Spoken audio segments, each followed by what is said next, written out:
Okay, well, everybody, welcome to Quilting Business Success. We are going to, as we normally do at the very beginning, just give a couple of minutes for the people to file on in from the hallway outside and to join the program. But for those of you just joining, my name is Bobby Ware, and I'm a member of tech support here at Gamble. And most of you know this guy, Andrew Weaver, Machine Whisperer here at Gamble. We are blessed to have Deborah Jenkins with us today. She is one of our business owners, quilting business owners, with a really interesting history and journey in her business. And we can't wait to interview Deborah tonight and get all the details for you. Deborah, I want to jump right in before I put my foot in my mouth anymore. I think your story is going to be neat, and it's going to be inspiring to people who might be wanting to, considering the journey themselves of getting a machine and quilting for customers.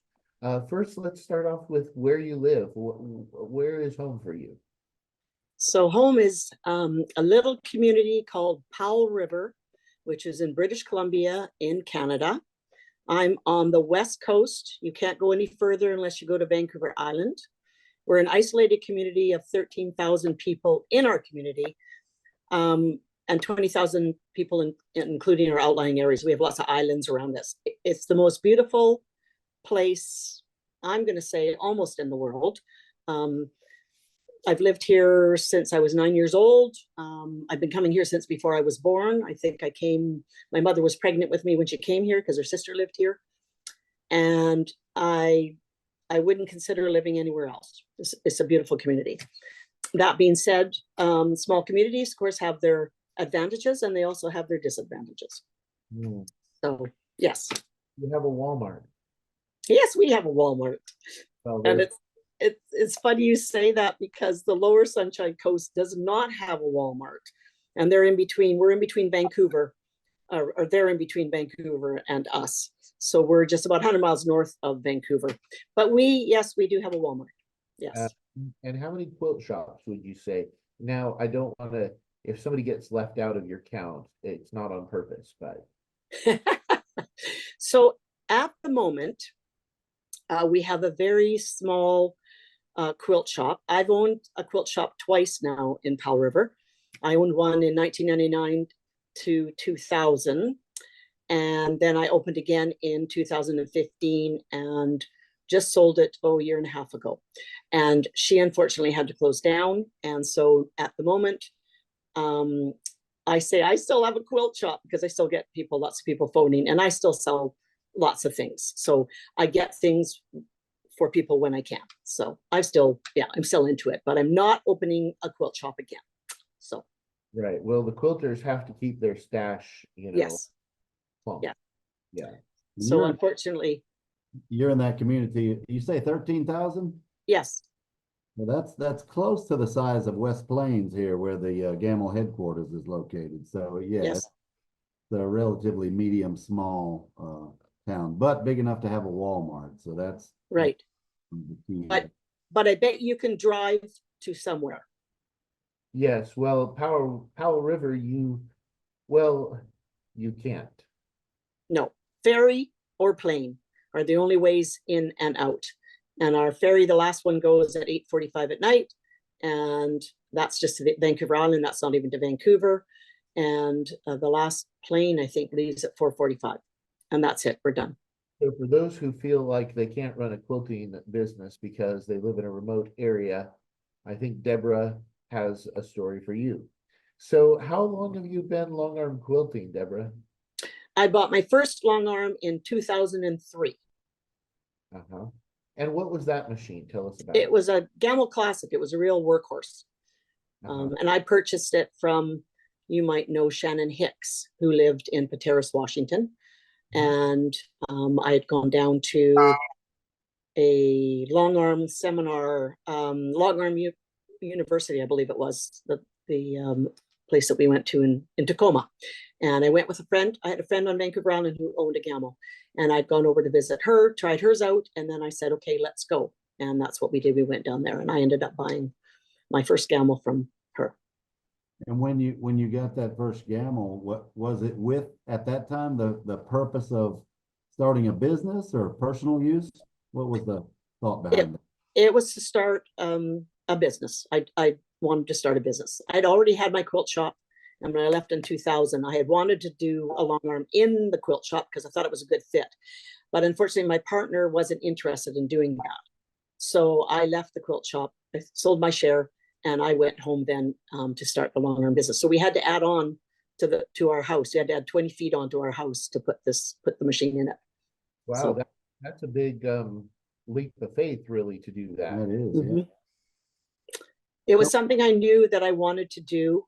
I love quilting, sewing, cooking, and gardening are my three greatest loves in that order. And so I've been sewing since I was 9 years old. Quilting, I started in probably 1987, I would say. And then from there, and I knew I wanted to, it was too hard to do quilting on a domestic. So I knew I wanted to do long arming. And so I thought, okay, I'll start a business doing that. So, yeah. When you got that first machine, you say that first machine, you got a gamel? Yes. And why did you choose to go with a gamel at that time? So I had researched, and said I went down to Long Arm University and saw all the machines. And in speaking to my friend who already had a gamel, and I knew they were the most expensive, the most whatever, but I also knew that they were the best. There was two that I was looking into, one besides the gamel I was looking into, but it was gamel that had the ergonomics. So I have rheumatoid arthritis. I have scoliosis. I have ankylosing spondylitis. I have a lot of that kind of stuff. And gamel was the only one that was ergonomically correct for that kind of thing. So that's why I went with the gamel. Mm-hmm. Do you still have that machine today, or? No, I sold it to another lady on Vancouver Island. She was so excited about getting it. And I still haven't talked to her lately to see if she's even got it, because they were building a house and she was building a room and doing all that. But she was still nursing at that time. So I'm not sure if she's, she has it still, but yeah, whether it's up and running. Tell us about the journey from your first one to where you're at today, as far as your machines go, and then we'll go into some other topics. So because I was so busy with everything, I don't even remember why. I think I just decided one day I'm going to look into upgrading to upgrade. And I think you and I had the conversations. Regulated. Pardon? That first one had no stitch regulation. It just had a speed dial and a start-stop button, right? No, it had the IntelliStitch, which is what Brian Hicks which was Shannon's husband, was putting on machines. So I did have a stitch regulator, and that was my biggest thing, that I wanted a stitch regulator, because I've been quilting with domestic machines, and you know what that's like, trying to get your stitch regulated and that kind of thing. So I knew I wanted a stitch regulator, and it had IntelliStitch. Okay. So, yes. All right. So then tell us about your next machine. So the next machine was the Vision 2. That was with the iPad. And I love that machine. It was great. It worked great. Again, still hand guided. I was doing lots of hand guided, pantographs and custom whatever. And I loved it. And again, I liked it so much that I bought a second one. And that's when I wanted to teach people how to quilt and to rent it out, so that I could still do mine and then, do that as well. So tell us a little bit more about that renting out, because not a lot of the people that we interview have done that or tried that. Tell me about how it went, and also tell me about the experience of having a second person there in your studio as you're working. Can you kind of paint the picture there? So my first machine, when I mentioned that we added 20 feet onto the front of our house to put this machine, my husband didn't want anybody touching it. He was very fussy about that. He's an automotive technician, so he doesn't want anybody touching it. And we had to have it in my mother and father-in-law's basement for 1.5 years while we were adding onto the house. So he would go over and find coats hanging on it, and find his mother folding laundry on it. So he said, I don't want that in. So, because we're adding on a classroom as well for another quilt shop, but that's another story. So it was upstairs in the top of my house. So nobody ever saw my machine. Nobody ever saw me quilting, which was good because, you know, I needed to focus on that. So when I got this idea, and I think it was probably when I was at Quilt Canada, the idea to purchase a second machine, because we had purchased our house next door and I was doing an Airbnb, and the basement was completely empty and it was completely separate from the house. And I said to my husband, my lovely husband, I think it's a good idea. Maybe we should buy another quilting machine and I can teach people and, you know, all that kind of stuff. He said, well, why would you want to do that? Because that's just going to take away from your business. I said, no, it's not. It's going to teach them, and it's going to be more, because it's not going to be everybody's cup of tea, but they'll be able to try it and see whether they like to do it or not. And I had a really good, there was a, you know, good group, because you teach them first and then they come back. And so, and the house was, the machine was in the house next door. So it wasn't like we were in each other's place. I was there for them. They could text me or run over if they had a problem or whatever. So it worked out really well. It worked out so well. But then we had an opportunity to buy another piece of property to build another house on. And so we did that, which means I had to sell, and I had to sell that machine, which I sold to a good friend, and she loves it. Sorry. Is that in the community? Same community. Yes. Yep. We see each other all the time and share stuff back and forth. And yeah, no, she's still here and she loves her machine. Absolutely loves her machine. So. I wanted to ask, in your isolated community, when you started out and you know, as time has gone on, first of all, when you started out, did you have an idea that there was enough business for what you were wanting to do, and how has that panned out as time has gone on? Yes. There's a lot of quilters in Powell River. It's a very, what's the word? Creative community. We have a very cultural, there's quilters, sewers. I mean, we have everything. And like, we have probably 70 in our guild. Plus there's another guild on Texada Island. Plus there's another, we have fiber arts. There's the fine arts. So there's a whole group of people that quilt and sew and, you know, are creative.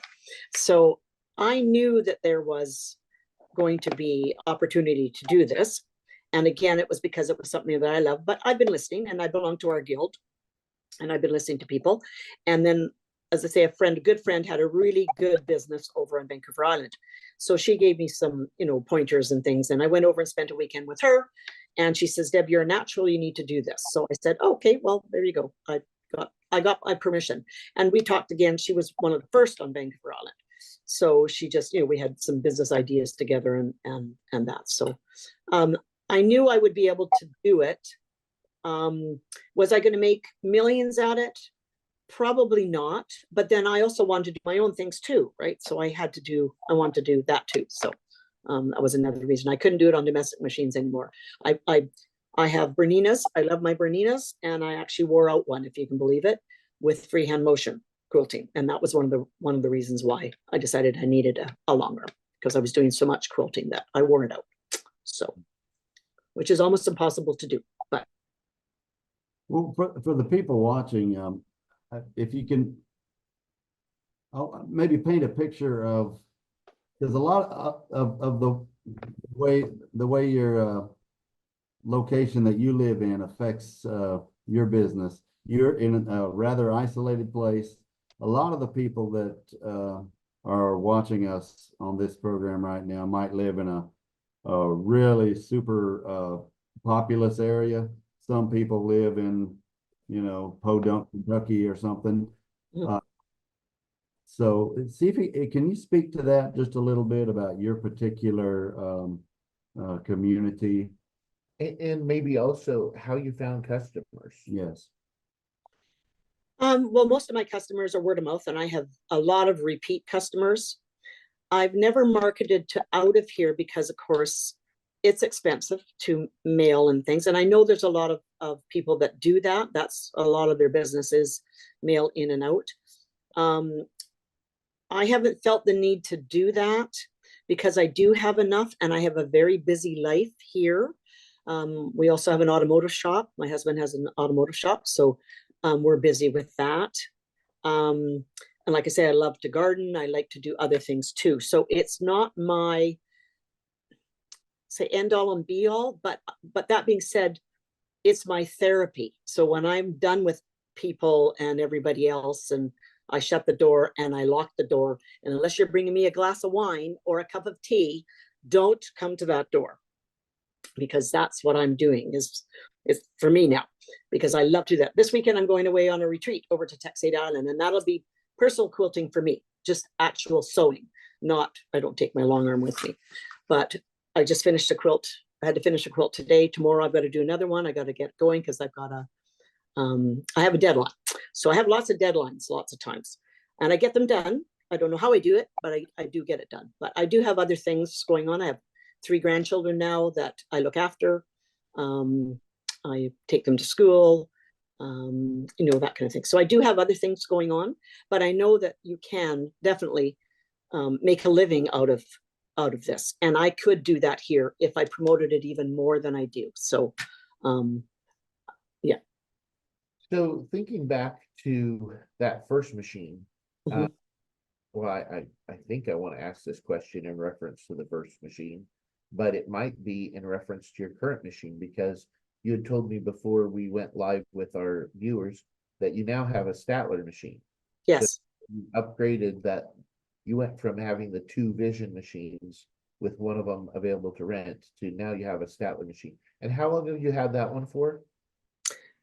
The Statler now I've had maybe for 2 years.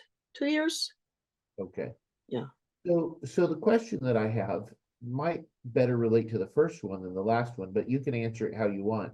Because this question is, how did you come up with the money to purchase your machine? And this is an important thing for people who are looking to start a quilting business. They, we can help them find financing, and we've got a list of different options for people. But for you, how did your family approach the financing problem? Well,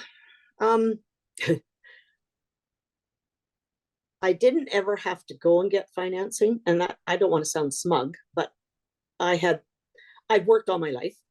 I've also had, I've had other jobs besides this one. So not as expensive as the one you have now. Pardon? So the first machine is not nearly as expensive as the one you have today. So in a way, you kind of worked your way up to it. So exactly. So the first machine I had just sold, I was owner in a restaurant. So I sold my share of my restaurant. And that's when I went to the quilt shop. And then I sold my share in the quilt shop. And then I went home. So that was a span of 2000 to 2003. So that's when I was studying machines and figuring out what I wanted to do. And so I had the money for that. Then when I upgraded to the Vision 2, or I didn't upgrade, I bought the Vision 2 because you couldn't upgrade the Classic. I sold that and bought that. Then I upgraded my Vision 2 to the Statler. So it has been a progression. I didn't have to go and buy the Statler on its own. That being said, that yes, then I would probably go and get financing or a credit line and then pay it back. So I know one of the questions that was in my little kit before we started was what was that question about finding the money or about paying it off. Yeah. So I don't think I'll ever pay it off, but that's I mean, it's paid off, but you know what I mean? Like when people say, well, Deb, do you make enough money for that? And I said, I pay enough money to pay for my Statler. Yes, I do. But again, I'm not going to be becoming rich on this or becoming a millionaire on this. No, it's a job. And yes, but I also have fun with it. Yeah, you already told us from the very beginning that right now you're in your happy place. You've got this beautiful studio, and you can see it's lime green. Yes. Nice. Yes. Nice and big. When we first started talking to you, I got the impression that you were a motivated and busy person. With the quilting, is the quilting a full-time thing with you? And how many hours a week would you say that you do on quilting these days? And also compared now with the Statler compared to the hand guided you did before. So because this has been 4 years, we've been doing this house. So my life has been involved in this house for the last 4 years. And the last year has been, we've really been moving and getting my studio set up. So we've had the studio set up now for probably 6 months. It's been set up here in the basement while the rest of the house was being finished. So I've been back and forth between my old house and my new house. Now it's probably only 1.5 miles. It's not that far, but still it's like, okay, I've got to go to work. You know, this was my thing. So right now I'm probably only doing 12 to 15 hours a week on quilting, maybe a little bit more, you know, it depends on what I've got to do. So, but I know that I could be doing it every day if I wanted to. I could be doing it every day. So yes, and I am a very motivated, very busy person. I think I have a very low attention span. That's one of the problems. I also have a husband who likes me to work. So he thinks I'm working down here. So though he says, you always have a smile on your face when you're in that room. And again, unless you're bringing me a glass of wine or a cup of tea, then don't come in this room. So he knows not to come. I don't go to his shop. He doesn't come to mine. Good arrangement there. Yes. Yes. It's a very good arrangement. Yes. So tell us about the quilting that you do for customers. Do you do custom as well as edge to edge? I do, but being in a small community, isolated community, most of the time I get big quilts, and most of them want them done just fast, and they want them inexpensive. They don't want to pay a lot of money because these are huge quilts. I have had a few that say, no, I want you to do what you want on it, and they've absolutely loved it. But again, it comes down to the cost for them. Yeah. Now, I understand that, with most people being in the US, they're not going to be able to quickly understand your pricing. In Canadian pesos, what is a typical, I don't know if it's a queen or a king. Are we talking a few $100 Canadian or? So probably an 80 by 80, which could be is a queen. I would charge probably $170 for that. And that's a basic quilting pattern. So that's not custom. And do you charge by the square inch? Yes, 2.5 cents a square inch. And I'm probably the least expensive around. That's a really low price compared to the US rates, because I just did the conversion. That's only 122 US dollars. Yes. Yeah. Oh, I was about to ask. So US dollar is worth a little more than the Canadian dollar right now. Oh yes, 1.4. If you times it by 1.4, that's our US exchange rate right now. So you're right. You're doing kind of a not dense. It's more of a loose in general, so that you get done quicker on these big quilts. And yeah, okay. Yeah, well, if that's what your market is in the market for, then that's what you give them. Yes. And I know, as I say, I've had conversations with Sharon Blackmore and things when we've gone to Quilt Canada and other, teachers. Deb, people will pay you, what they think you're valued at. And she said, they will pay a lot more. And I said, I know, but that's not what I'm into. I'm into making people happy. And it's fun for me to do that. If I have to be stressed out about trying to get a quilt done, that they're very, I do have customers who are, they're good customers, and they do want nice things. They want them done properly and nicely. And I get comments all the time about how nice they are. But there's still people that think, living in a small town, that, that you're overpriced, even though I'm not overpriced. But they don't, No. no, they don't see what other people do is what it is. They don't check out other people or see whatever. They'll go to somebody else before in our in-town. So, yes. So tell us a little bit about the other things. You mentioned that that there's been a succession of quilt shops in town, some of which you've been involved in. Tell us about the other things that people can get from you, things like batting or, wide backs, or what other things do you have there for people? Yes, I sell everything that is involved in long arming. So when they come, they can get their battings here, all different kinds. They can get their wide backs. I carry fireside, flannels, cottons. I also carry notions still. If I bring in notions for them. And I just went to the guild today and had, 3 bags full of things. And one of them said, "Did you bring me my blades?" And I said, "Did you remind me to bring you your blades?" And she started to laugh. She says, "No, I forgot." I said, "Well, there you go. I forgot your blades." So, Well, and for anybody who's, obviously for context, I guess I'll throw in that in a remote community to have these things ordered from, 3 different websites and to come right to your home, by the time these ladies pay shipping, it would be astoundingly too expensive, exactly. you're a Yes. resource for them that way. Yes. Have you ever gotten into things like binding the quilts for them, or piecing a t-shirt quilt for someone who doesn't know how to make a quilt? Oh, yes, I've done it all. I do bindings for people. I quite often have to piece people's backs because they bring them in, they don't know what to do with them, or they want um, fabric that I have here that isn't 108 inch. It's only 80 inch or 60 inch or even 45 inch. And then I'll say, "Leave it here. I'll wash it. I'll piece it for you. It's not a big deal." So just making the customers happy. That's what I'm about. A lot of times they don't know how to do it. Might be their first one or whatever. Mm-hmm. Yes. Or even some of them just pretend they don't know how to do it because they know that Deborah will do it. That's why. And all this stuff she's talking, I will remind the people that are listening to this that Deborah told us earlier that the only access into her community is either by plane or by ferry. Is that right? Yes, Yeah. that's right. You can't get out. You come in, you can't get out. So this question is my second favorite of the whole group, and our favorite question still coming up. But what for you has been the hardest part of growing your business? What was the hardest part, the place where you felt stuck or you didn't know what to do?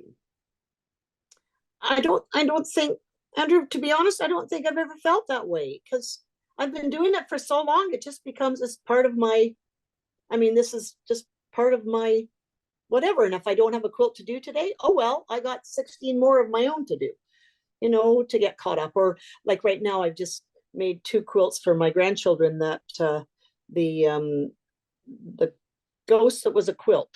Have you heard of that book? No. It's a fabulous book, and it's about a ghost that was a quilt. And so now I've made these quilts, 2 quilts. So now I got to quickly get them quilted because I've already given them to them, but they were only flimsies. So man, that's what my family laughs about because I always give an unfinished gift at Christmas. "Oh, what's she giving now?" Because I always give flimsies. I said, "Okay, it's a promise, and I'll get it done. I promise." When I'm not doing somebody else's. Gotcha. Yes. What is one change in technology that makes it easier today than when you first started?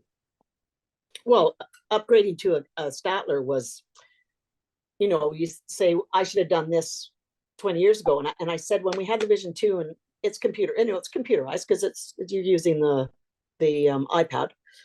And I said to my husband, I'd really like to try the Statler. I've been to see them and tried them and looked at them. And I said, I'm getting older. And if I'm going to do it, I better do it now while I can still think about how to run a computer. Right. But they're great. And even when we moved, I have pictures, which I probably shouldn't send you, but anyway, when we moved out of my house, we had to get a high up to get it out of the house. And when the fellow came, who he knows my husband, he says, "You didn't tell me, Deb, that we were going to be doing a challenging thing today." And I said, "Well, your wife was supposed to tell you that, Pat." So he says, "I don't know how I'm going to get it out of here," because we took it out with the table and it was hanging upside down. And I didn't know if I wanted to be there. And I said, I shouldn't be here, but I should be here. So that's how we did it. So we have a community that knows about what I do. They just think I think they think I'm crazy most of the time. But it took a lot of people to get this over here. And yeah, so I should send the pictures to show you what it looks like. But anyway, Probably not the way I would have done it if I'd have been there. no, you would have taken it apart piece by piece, but my husband knew he could do it. So I went, okay, fine. I'll just. You notice the difference between the Vision 2 and the Statler? Well, yes, of course. There's a big difference between the Vision 2 and the Statler. The Vision 2, you're still doing your own free motion. But it was a great machine too. I love the Vision 2, and I still would like to get another Vision 2 to do that again. But I have to wait and see because, with just moving and whatever, I have to find more room again. But I would definitely do that again. That's not a problem. Any part of it. I mean, it was a learning curve. So it was a learning curve when I bought my first Gamble Classic because I didn't have anybody here to teach me. This time I've been able to go to Canmore or to Cochrane, or then I've done a Quilting with Confidence seminar. And I've also been on a Gamble Quilting cruise. And if you ladies haven't done one, you need to do one. And we were considering going again this year. And there are 2 of our ladies that are going. But I opted out. I said I have to behave myself. So I'm not going to go. I'd like to, but. You can get both tea and wine on the Gamble cruise. Well, I get what? You can get both tea and wine on. Oh, yes. Most certainly. And champagne too. Oh, yes. You betcha. No, I went on the last Gamble cruise I went on. A girlfriend and I dragged her along. She's a quilter, but she's not a long armor. So she says, I'll come with you. So she came with me. This time there's 2 other ladies that are going to go. So, but they have sit-down machines. They don't have Gambles. And I said, well, you go and look and see and listen to all the Gamble and see. They already listened to me. They go, I know you want us to buy a Gamble. And I said, yeah, you should buy a Gamble. Look their life than they could ever imagine. Mm-hmm. Yes, for sure. Oh, I know. Sorry, with all the moving, that's what I was going to tell you. I knew there was going to be a problem when we moved because it's computerized. So when we moved here, we have 3 Wi-Fis. And so we hooked up to the Wi-Fi and my husband had to put everything back together. And of course, we took pictures of everything.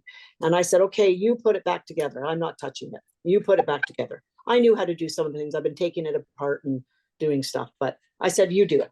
So 10 o'clock at night, he finished. And he says, let's turn it on. And I said, oh, no, we are not turning it on until I have a tech available when I can phone.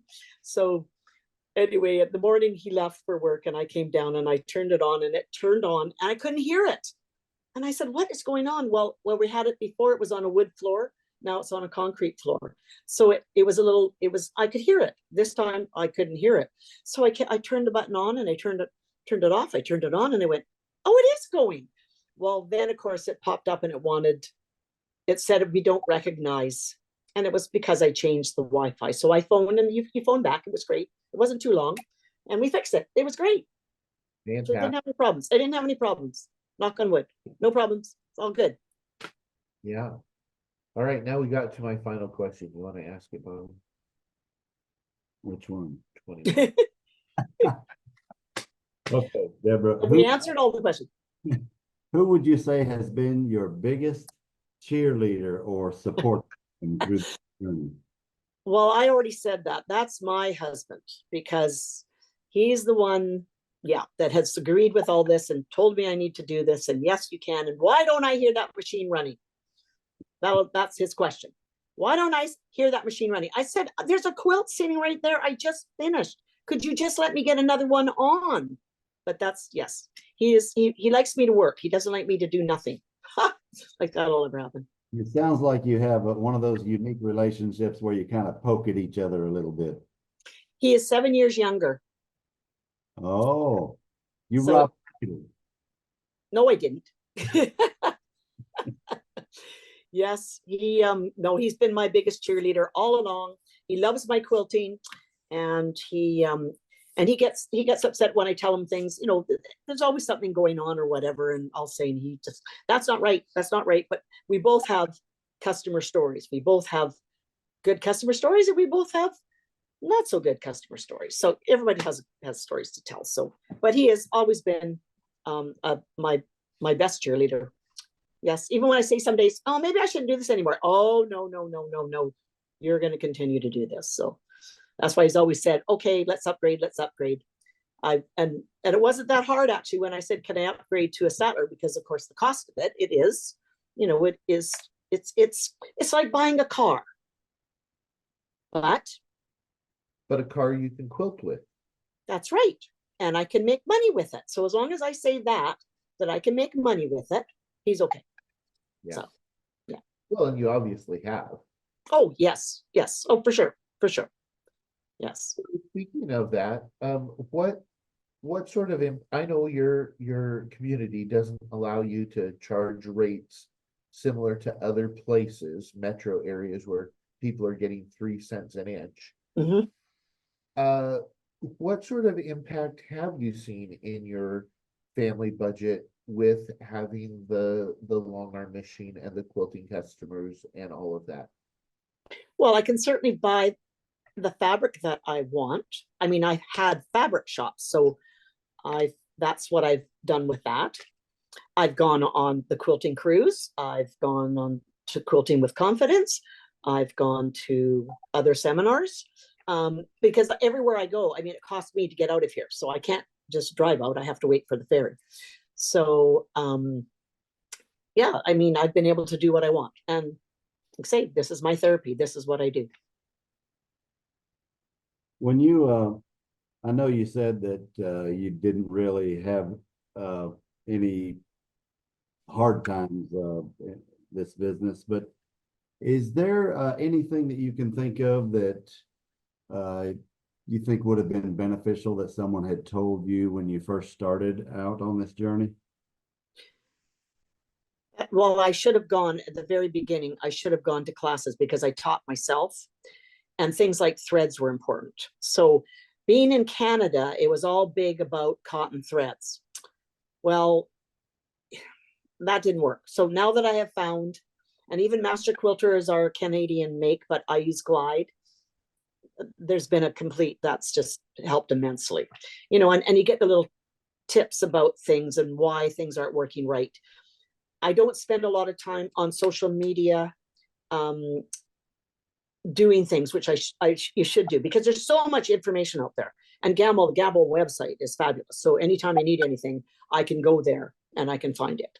So it's good. And say when if I phone and I say I need to talk to somebody ASAP, they phone me back. So it's good. It's good.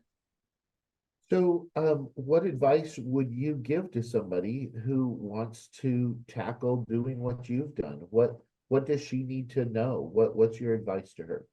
Well, first off, do what I did and research and go and try the other machines, and you'll see the difference. And when I see other people and what they're fighting with and what they're doing, I mean, I'm a big supporter of Gamble, but I'm also a big supporter of Bernina too. So, as a domestic machine. So people know I like good things. I like things that are going to work. I don't want to waste a lot of time learning how to do something or that it's not going to work. If it doesn't work, I get frustrated. So I need things that are going to work. And Gamble for me has been the best to say. And I have other people around me who have other machines. There's nobody else in town that has a Gamble. I'm the only one that has a Gamble. There were people in Vancouver Island that had Gambles. So, other quilt shop owners and things too. So, pick on those brand names, but I know you've probably seen it. You've seen them struggling with those other machines, and it's too bad they didn't pick a Gamble. No, all the time. They struggle all the time. And I just go, okay. I just smile. Yeah. Yeah. So Deborah, do you think that in today's world, even though you're isolated on Fantasy Island there, do you think that it's still possible for someone to be successful at this lifestyle? Oh, friends. Yes, you can definitely make a living at it. If I was doing quilts every day, I'd be making a living at it. So for me, I'm making what I need to make because I have to keep a husband happy, a dog happy, the grandchildren happy too. So, but you can definitely make a living at it for sure. For sure. Yeah. especially if it's what you love to do. So, uh, that's interesting. You know, all throughout our conversation today, it's been crystal clear, very obvious to me that you absolutely love what you do. You've said it a dozen times in 20 different ways that, you know, this room, when you go into the room with your machine, that is your happy place. And did you have like a glimmer of that before you got your first machine? When was it that you realized, wow, this is, I mean, because today it's crystal clear to you. If you're having a bad day, you know where you need to go. Mhm. How soon did you know that this was your preferred method of therapy? Well, like I said, I've been quilting since 1987. Um, I've been sewing all my life, and this is just one more part of the journey. So this is something I knew I needed when I was quilting on a domestic machine and just doing, stitch in the ditch, or straight lines, or you start to do the freehand motion. I started wearing out the freehand motion on my machine, and I went, okay, I need to do this. I need to do something more, because I love everything about quilting. I like right from the cutting right to the end to the binding. I love all of it. Lots of people don't like to quilt, and that's the big thing. I don't want to finish these quilts. I said, then bring them over to me and I will finish them for you. And so that's what they do. So yeah, that's what I do. Awesome. My business is called Crazy Quilt Cottage. Crazy Quilt Cottage. Now, you said you're not big on social media. Do you have a website or a Facebook, or if people wanted to, if they've been inspired and they want to check up on you, where can they find you?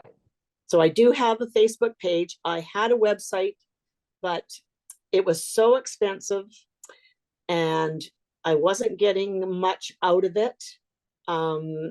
Again, I was just mostly doing in town. I didn't need to go out of town to be successful. I could stay in town and do it. So my Facebook page is what I do. And I haven't even had time to go and put anything on there because, of course, with moving, I didn't want to, I get phone calls all the time. Deborah, are you still quilting? Yes, of course I'm still quilting. My answer machine says I'm still quilting. Yes, I'm still quilting. So people find you on Facebook. There, it's Powell River. It's Crazy Quilt Cottage. Crazy Quilt Cottage, but there's Yes. probably 30 of those. So then you've got to look and make sure you've got the one in Powell River. In Powell River. Yep, it's there. You can Google me or Deborah Jenkins. Google Deborah Jenkins. I think that comes up that way too. Yeah. Well, Deborah, I know that this is something that you don't see the back end of this interview like we do here, but I can tell you that over the next several years, there will be a number of people whose life will change because of hearing your story and seeing, okay, the life that Deborah has, that's my life too. That's what I want to do. And so I want to thank you so much for being so open and sharing your story with people to help encourage them to chase their dreams and to follow their passion. Yes. Deborah, thank you so much for joining us. I know you've been an inspiration to a lot of people watching tonight. Thank you. And thank you for inviting me to do this, because this is amazing. And yes, you can do anything you want as long as you want to do it. Yep. All right. Well, thank you so much. And I'll say goodbye to everyone in the audience, and we'll see you probably in 2 more weeks. Yes. All right. Okay. Great. Thank you. Bye now.